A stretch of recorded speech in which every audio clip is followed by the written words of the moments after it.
Was Peter Strzok involved in coming up with the conclusion that the FBI reached about Russia, whatever involvement they had when they issued a report after the election? That's a question that goes right to the heart of the special counsel investigation, and I don't think it'd be appropriate for me to speculate or comment on that. FBI Director Christopher Wray answering, or perhaps not answering, questions from the House Judiciary Committee today about Peter Strzok, the lead agent on the special counsel's team, who was removed last July after Robert Mueller learned he had sent anti-Trump texts. Let's bring in our panel. Fox News senior judicial analyst, Judge Andrew Napolitano, Molly Hemingway from The Federalist, and Catherine Lucy, White House reporter for the Associated Press. Well, Judge, what do you make of James Rosen's story that led the show about a top Justice Department official meeting with people involved in Fusion GPS and the so-called Russia dossier? And did we learn anything from Director Wray's testimony today about alleged irregularities in the investigations both of Hillary Clinton and Donald Trump? I'll take the easier one first, Chris, which is the second question. The short answer is no. We didn't learn anything from Director Wray. They didn't follow up with aggressive questions. He hid behind the, oh, this is being investigated by the Inspector General, and I can't really comment on it. But as for James Rosen's report, this is a profound story. It is one thing for an FBI agent to dislike or even detest the target. You know, they're pursuing mobsters. They hate the mob. They're pursuing terrorists in Times Square. They're not morally ambivalent about terrorists. It's quite another thing for a senior person in the Justice Department to have secret relationships with one of the instruments used in the political campaign. Quite frankly, I'd never heard of this gentleman before.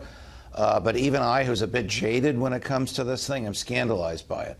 You know, when General Flynn pleaded guilty on Friday last week, he pleaded guilty to lying to the FBI, not lying to Mother Teresa. I mean, you don't expect FBI agents to be saints. They are tough people. They have political opinions like the rest of us.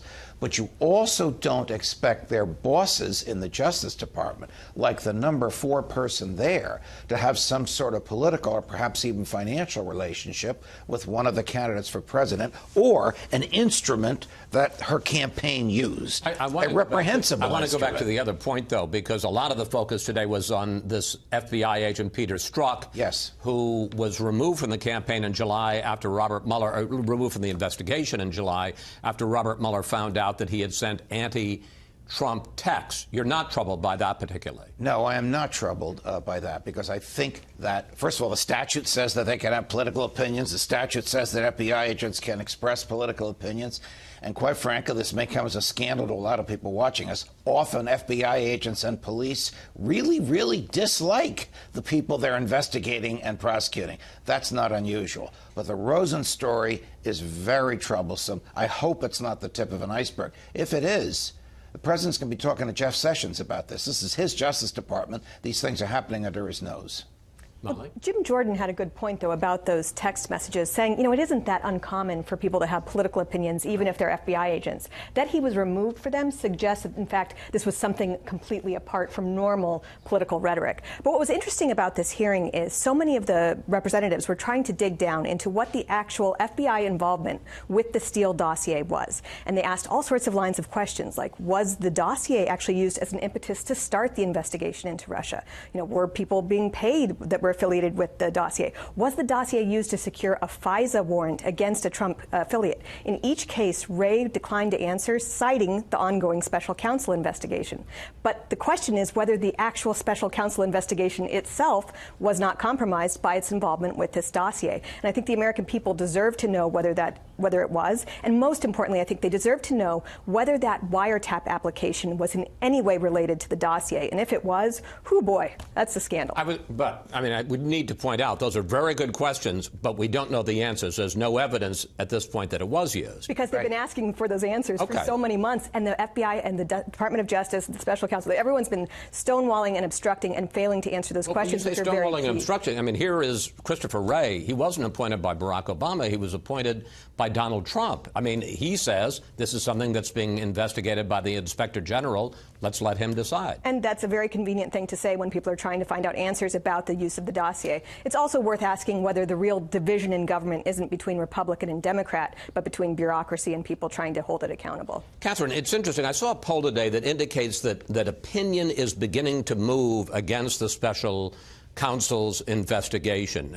People who are either, not so much that they don't want it investigated, but they don't really care what the result of the investigation is. And what I wonder is, to what degree do you feel there's a concerted effort by President Trump, by congressional Republicans to undercut the special counsel, and that perhaps it's having an effect? Well, certainly, I think one of the things we saw today from Wray was an effort to defend and explain the FBI. He talked about it being no finer institution. He didn't answer certain questions, but he was there clearly to deliver a message about the institution.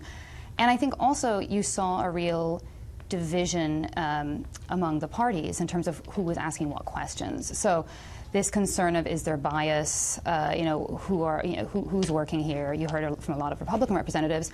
And Democrats were really urging him to sort of push back against attacks from President Trump. Judge, your thoughts about that. Are you troubled by what seems to be a concerted effort, certainly by the president? A lot of attacks, talks about the FBI's in tatters, bias in the FBI, special counsel. I am troubled by it. I agree with many of the things that Chris Wray said today, which just sounded like platitudes, but in my view, they are true. This is basically a superb team of people. There's 8,000 FBI agents. We're talking about 2 or 3.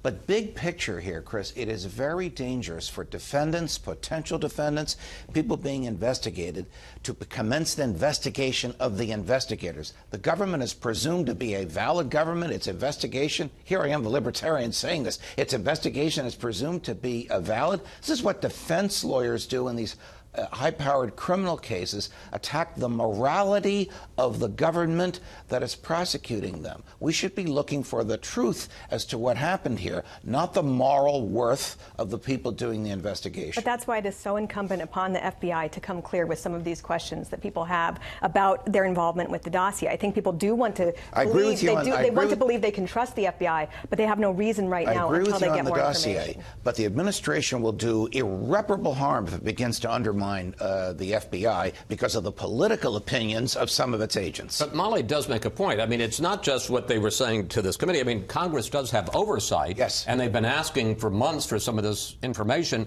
I mean, I'm not sure I understand why it should be classified or not held to find out whether or not the dossier was used to get a FISA warrant to wiretap somebody, a dossier that's largely been discredited now. Chris Wray, if that dossier was presented to the FISA court, the director of the FBI will need the FISA court's permission to reveal that. He knows how to get that, but he's going to have to do that. He can't legally do that on his own because it is. They've been asking for it for a long time. Yes, they have.